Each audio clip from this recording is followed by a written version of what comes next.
Do you know John Rutten? John Bruton. John Rutten? Rutten. Oh, yeah, I went to school with him. Was there ever any relationship or anything that developed between you guys? Yeah, I mean, we dated, you know, I mean, what's this all about? Do you remember her name or anything, or?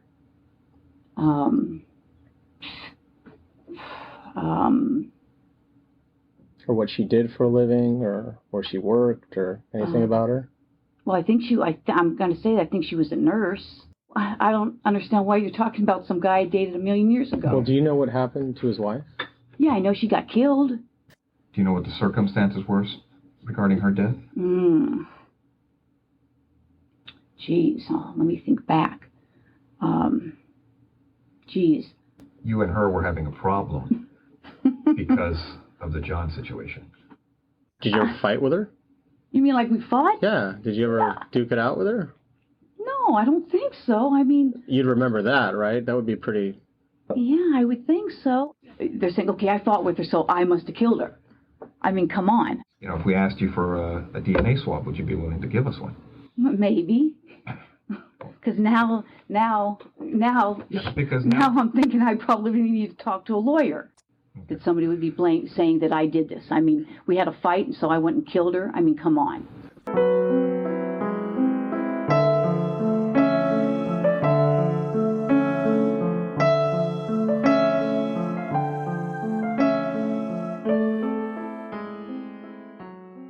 Welcome back to another week of Operation Evil.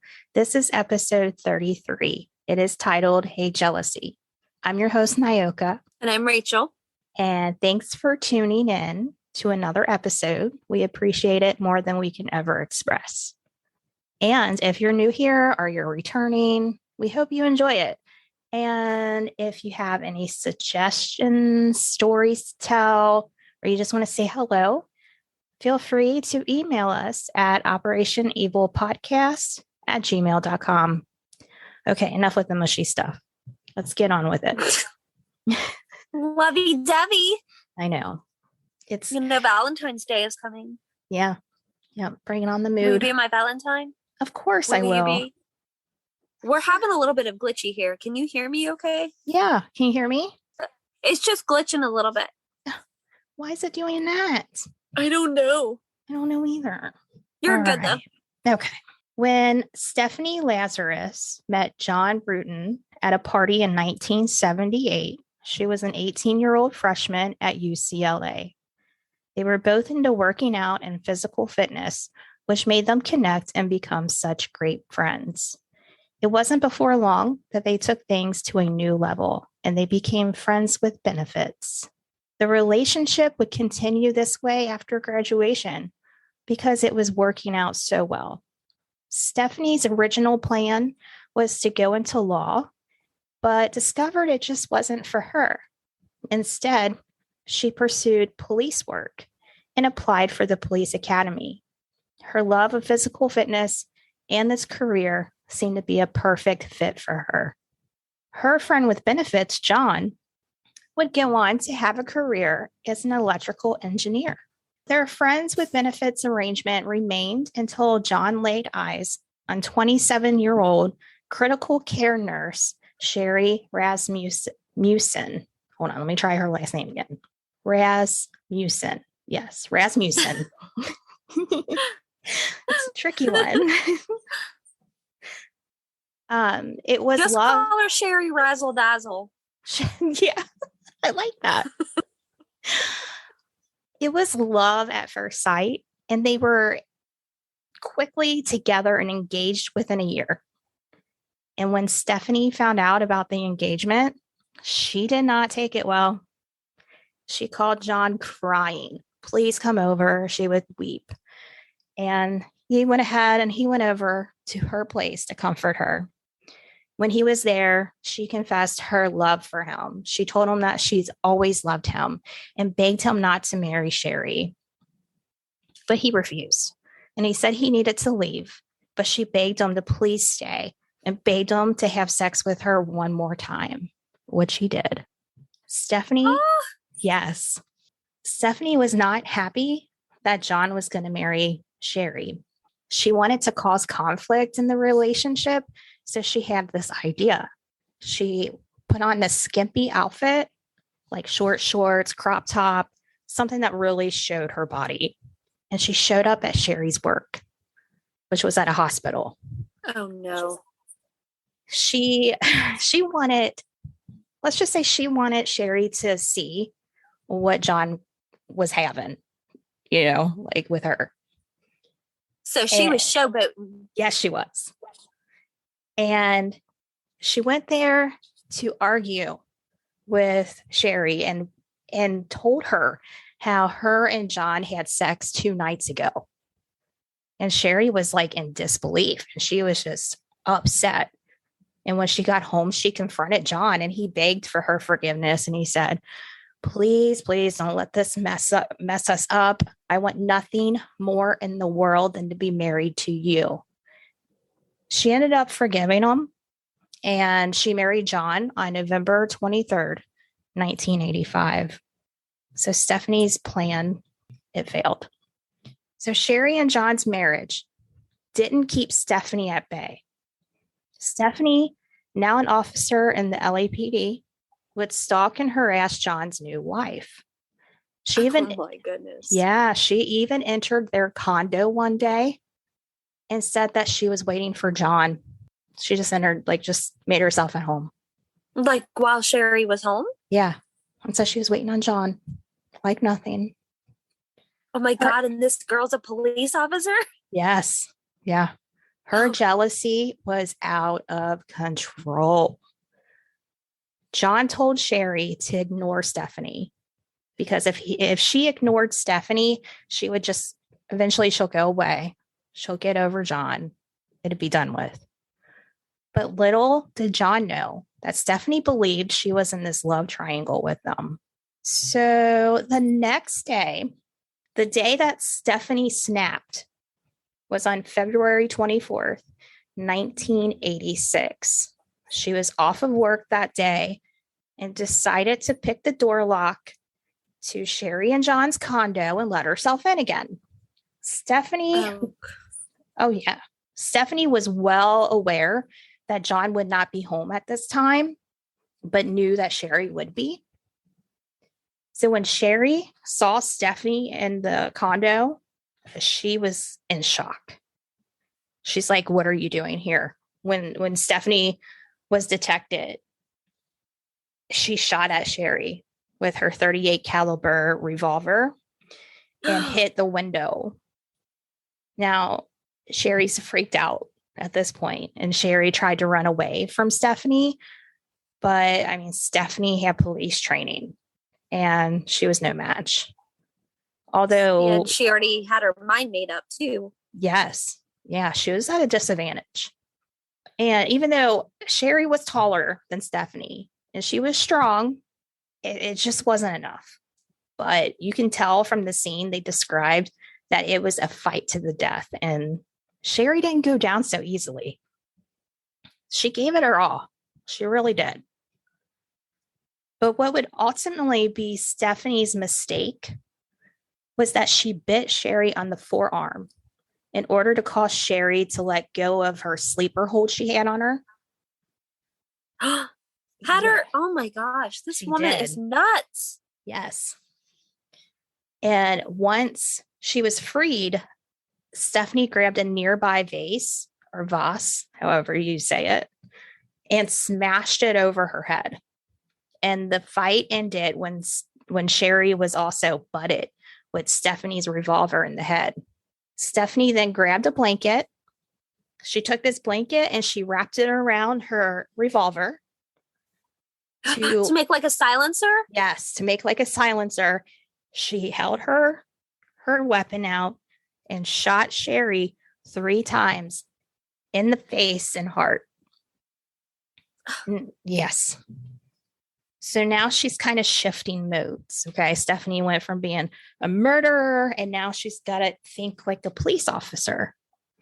So after she murdered Sherry, Stephanie was busy creating like this home invasion scene where it was like she wanted to look like a robbery gone wrong.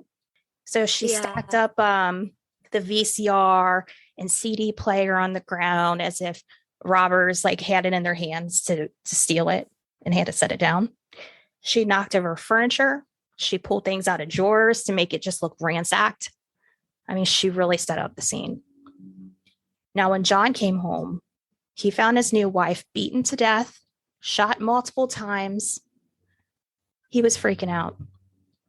The LAPD worked the scene, and the murder was initially deemed to be a robbery gone wrong, just like Stephanie planned it to look. And it was even more believable because Stephanie took Sherry's BMW. So the BMW was stolen, and there were suspects who were two Latino men who believed to have been like robbers going to multiple places in the neighborhood doing this. So it just fit the bill. The LAPD. So she used like their MO or whatever. Yes, it just happened to be perfect timing. The LAPD had no idea that this was actually a murder, and it was committed by one of their own. The investigation had no leads. The crime scene didn't have much evidence either. No hair, fiber, blood evidence that wasn't Sherry's to even link to a suspect. And you got to remember, DNA testing wasn't even part of practice yet. It was at its infancy at best. Yeah. But thankfully, the coroner had the thought to take a swab off of the bite mark that was on Sherry's forearm. And they kept that sample and DNA storage for as long as the case went cold, which was 23 years. Oh, wait. So wait a minute. Did Sherry have Stephanie in the headlock? Yes. In the sleeper hold? She did. Like, she gave a fight. She really gave a fight. Okay, because I got that backwards. So I'm glad you said that to clarify that. Well, I'm glad you said that so we can clean that up. So it was Stephanie's bite mark on Sherry, and they swapped it.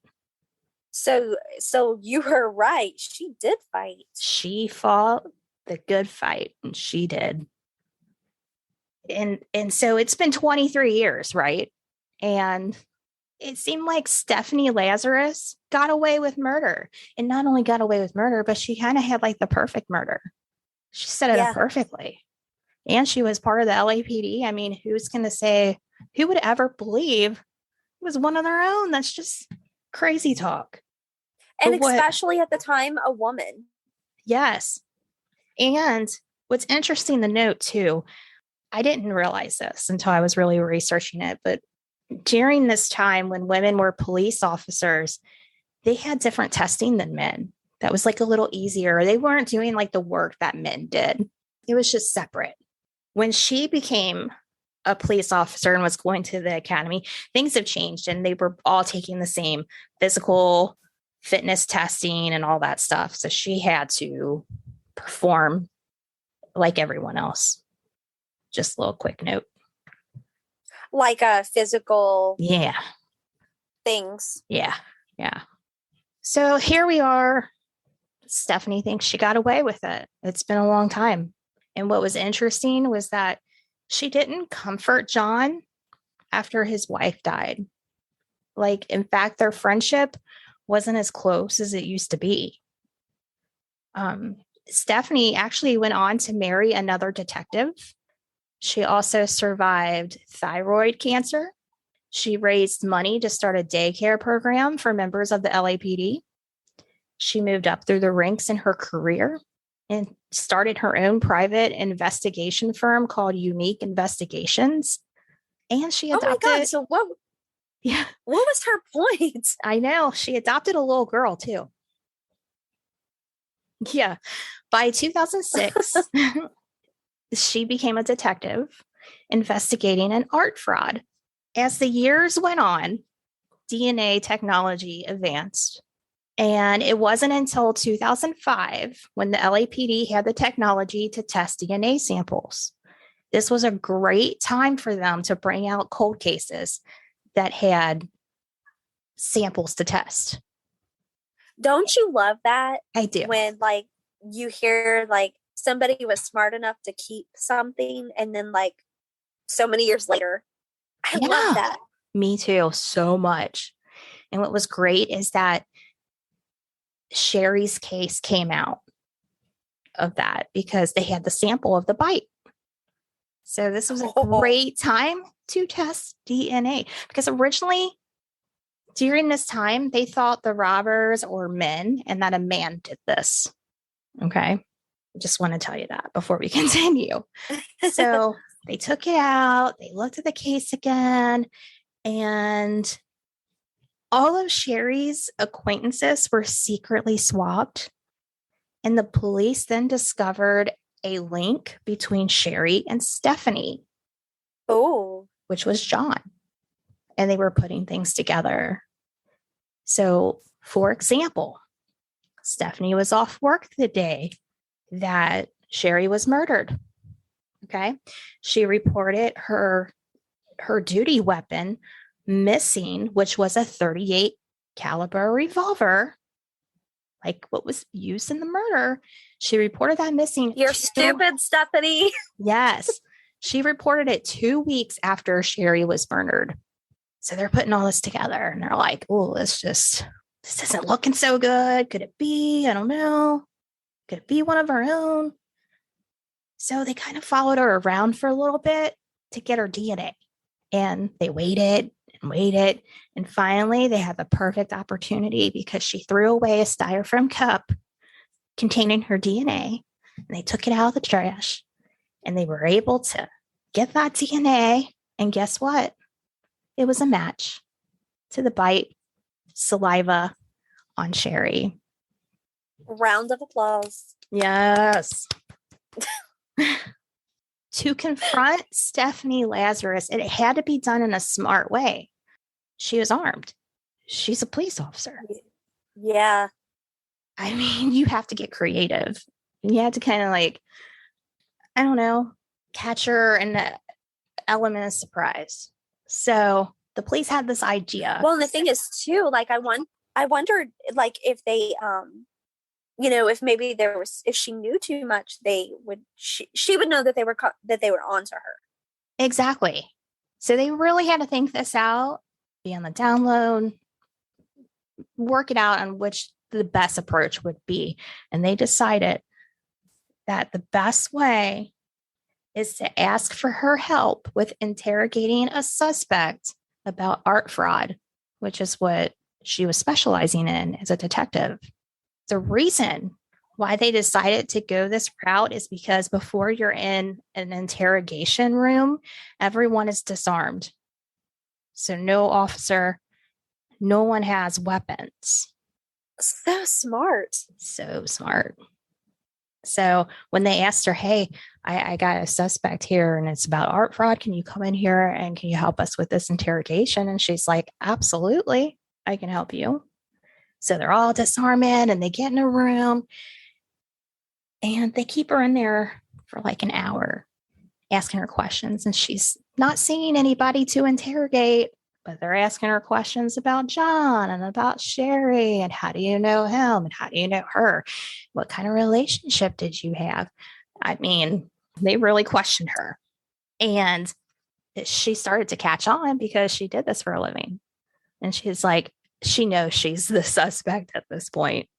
The whole time she was denying, like, I don't know. Her name's like Sherry or Sophie or I don't know. I mean, she's just making up stuff like, oh, I barely knew her. Who cares? Why are you asking me about a guy I dated a million years ago? Right? Wow. And she kind of made it like it wasn't even a big deal. But the one thing they asked her in her interrogation, they said, would you be willing to give us a DNA sample? And she's like, I mean, maybe. I kind of feel like I need an attorney right now. You think?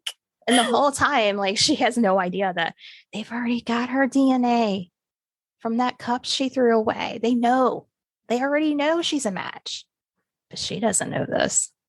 So when she caught on, she was a suspect. She denied responsibility, but she couldn't explain why her saliva matched what was on the murder victim.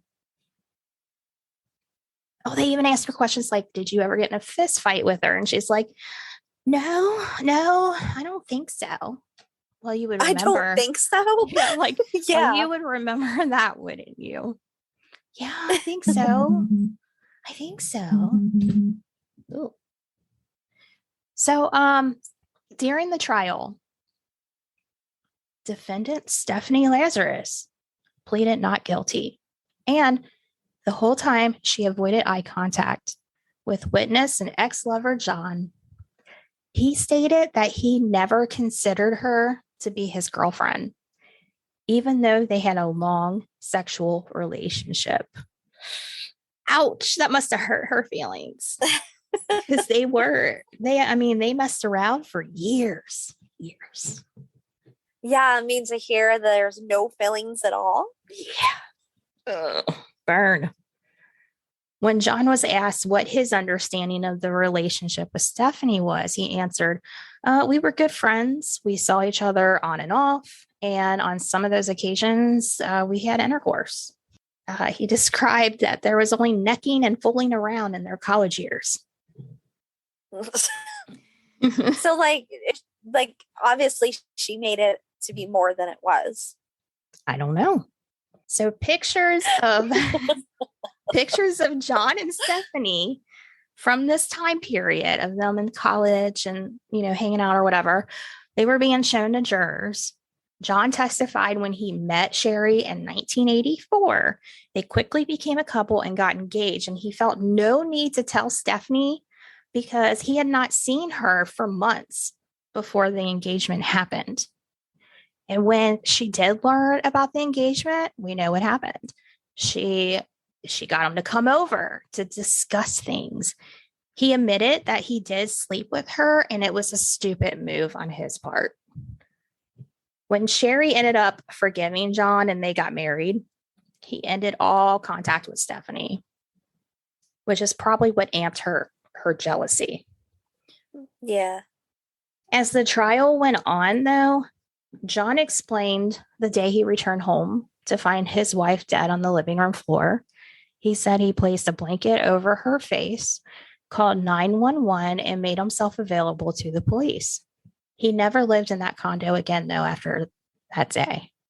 He quit his job and he moved out of Los Angeles to live with his parents in San Diego. He never suspected Stephanie and said, it never crossed his mind that she would be involved.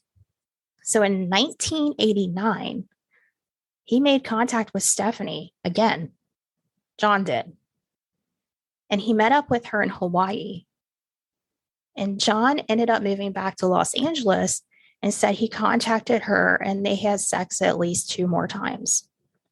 When the case reopened in 2009, he gave his DNA, he volunteered it, and said he had nothing to do with the murder when they asked him about it. On cross-examination, Stephanie's attorney stressed that the relationship between her and John was much more serious than John said. Stephanie knew his entire family, and in September 1984, she threw him a surprise 25th birthday party and was unaware of his relationship with Sherry. I found that interesting. That is interesting. Yeah. Because he's just saying like, oh, it's just like she's an object. Right. But yet he introduced her to his whole family. She threw him a birthday party like months before he got married. But she knew nothing about Sherry. So I don't know. A retired Los Angeles police officer, Mike Hargreaves, I'm sure I said that wrong. I apologize.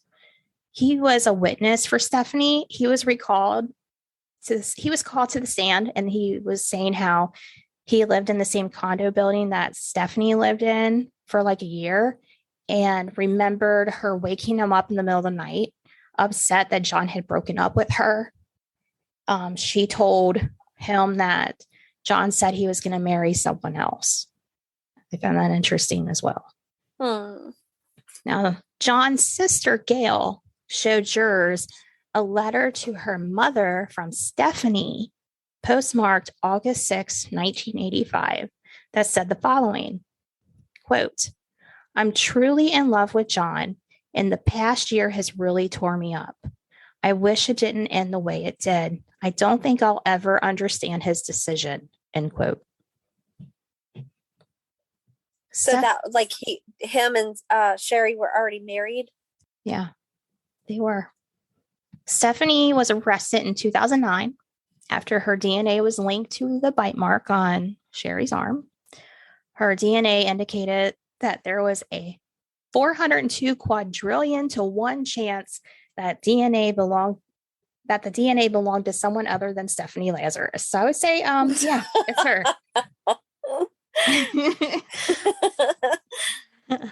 That's some pretty strong probability. Yeah, I would say so.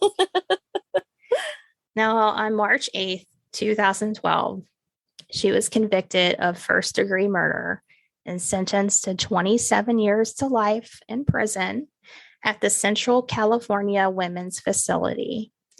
The story made national headlines for its storyline of cop killing a woman she viewed as a romantic rival, and then for decades harboring the dark secret. So, of course, it did well. The good news, I don't even know if this is good news, but Stephanie Lazarus will be eligible for parole in 2039. As for John, he's already been remarried and has a family now. Like, I want to say, poor guy. Yeah. Even, I mean, whatever their relationship was, like, that's terrible. Yeah, it's truly terrible.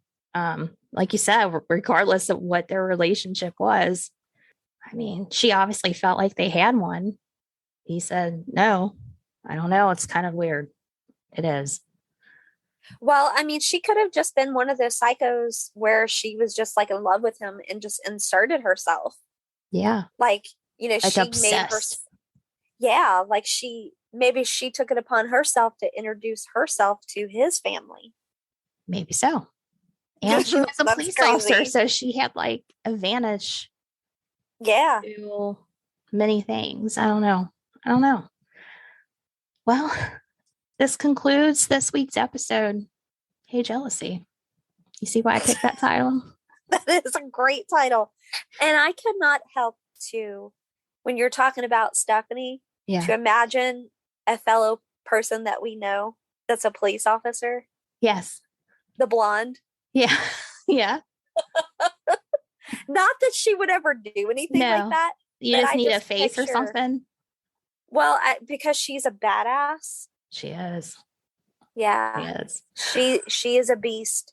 I am going to post pictures of Stephanie Lazarus, and she's got crazy eyes, dude. Like, looking in her eyes, it's like, whoa, she looks crazy. Like, I will post that on our social media because you have to see it. It's not so, but you know what? Does she look like, please don't pull me over? She looks like not scared, just crazy. I can't describe it. Okay, you're just going to have to look. You're going to have to look when I post this, or Google Stephanie Lazarus. I'm doing it right now. Do it right now. I can't wait to see your reaction and hear it. She's looking it up, Googling Stephanie Lazarus. Oh my God. Yeah, she's not at all what I pictured her to look like. No. What do you think of her eyes? Yeah, they're like bugged out of her head. Yeah, they are. Like, yeah. Get you. Yeah. I can't wait for you guys to see it. Well, it turns out that Stephanie bit off more than she can chew. I was waiting how long did it take? Talk about taking a bite out of crime.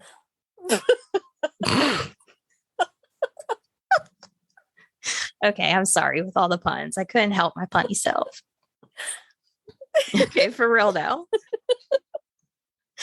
If you are craving more Operation Evil. Check out our Patreon for bonus episodes. We put a new one out every month.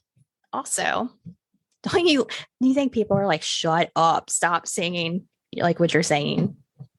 That's what I think about myself. Do you enjoy like the other night when we were singing? Oh, we sing everything. I make my life a musical like it's important or something. I don't know. I mean, I could be loading up the dishwasher and I'll be like, yeah, I'm loading up the dishwasher. Or a whole new world. Yeah. But when it's worse, or it's bad though, when someone's like, what was that? I know. What's even worse is when you don't get a reaction anymore because people are used to it. That's even worse. Yeah. But it's okay. Yeah. Now, did you enjoy this story and you feel like you want to podcast a story like this, but you're not really sure how? I thought I was talking to you. I'm sorry. I thought you were personally asking me.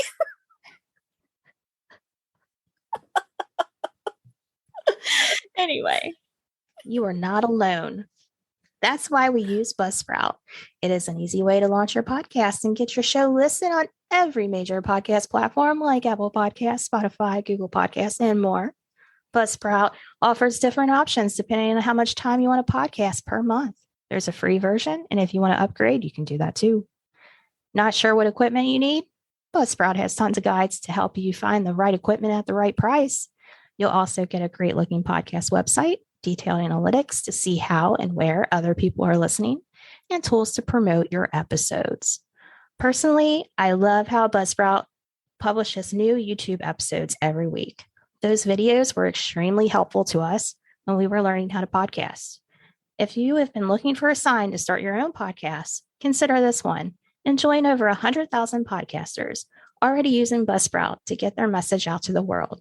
To start your own podcast and get a $20 Amazon gift card, because who doesn't like a free $20 Amazon gift card? Just click a link in our show notes, and this lets them know that we sent you, and it helps support our show.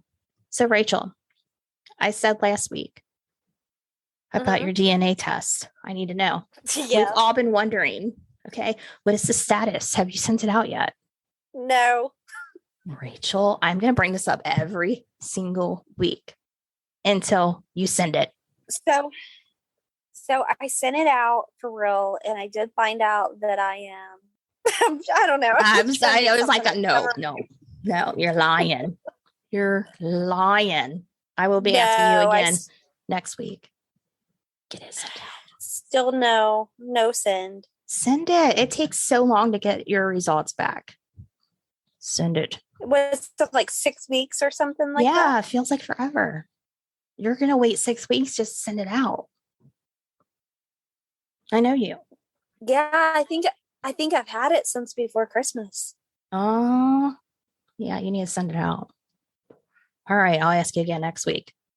We'll be back next week with another new episode, and it will be a story you can really sink your teeth into. Nothing? You can't stop now. Okay, that was the last one for real. In the meantime, consider not biting anyone or letting jealousy show its ugly teeth. All right. Be good, everyone. Bye. Bye.